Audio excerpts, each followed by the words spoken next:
ക്ഷാമകാലത്തെന്നെ ക്ഷേമമോടെ കാത്തിടും. പച്ചപ്പുൽത്തകിടിയിൽ കിടത്തിടുന്നവൻ, വേണ്ടതെല്ലാം നിത്യമേകി പോറ്റിടുന്നവൻ. യേശു നല്ലവൻ, യേശു നല്ലവൻ, യേശു നല്ലവൻ.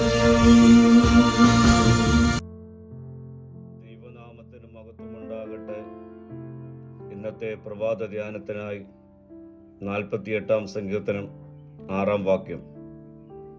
അവർക്ക് അവിടെ വിറയൽ പിടിച്ചു, നോവ് കിട്ടിയവർക്കെന്ന പോലെ വേദന പിടിച്ചു. ജീവിതത്തിൽ പലപ്പോഴും നമ്മൾ ശത്രുക്കളെ നേരിടേണ്ടി വരാം. എന്നാൽ ഇന്നത്തെ വചനം ഒരു സത്യം നമ്മെ പഠിപ്പിക്കുന്നു.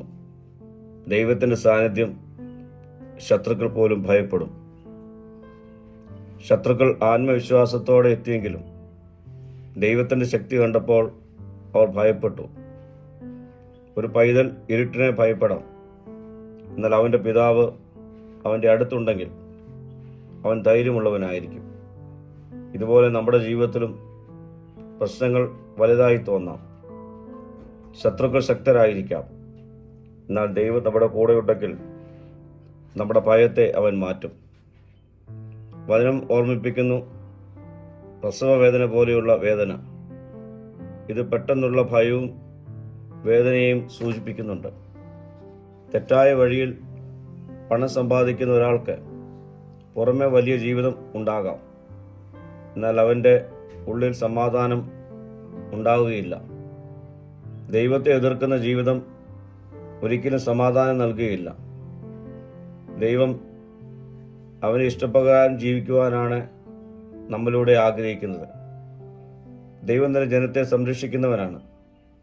ഒരു കപ്പൽ കൊടുങ്കാറ്റിൽ അകപ്പെട്ടു പോയാൽ യാത്രക്കാർ ഭയപ്പെടാം, എന്നാൽ കപ്പലിൻ്റെ ക്യാപ്റ്റൻ ശാന്തനായിരിക്കും.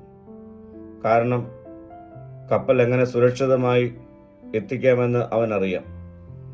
അതുപോലെ ദൈവം നമ്മുടെ ജീവിതത്തിൻ്റെ നിയന്ത്രണം ഏറ്റെടുത്താൽ ജീവിത പ്രതിസന്ധികളിൽ നാം സുരക്ഷിതരായിരിക്കും.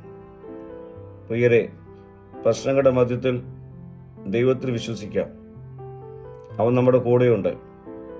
അവൻ നമ്മെ സംരക്ഷിക്കുകയും പരിപാലിക്കുകയും ചെയ്യും. പ്രാർത്ഥിക്കാം. കർത്താവേ, പ്രതിസന്ധികളിൽ ഭയം കൂടാതെ വിശ്വാസത്തിൽ ജീവിക്കുവാനുള്ള കൃപ എനിക്ക് നൽകണമേ. മഹത്വം നീ എടുക്കണം.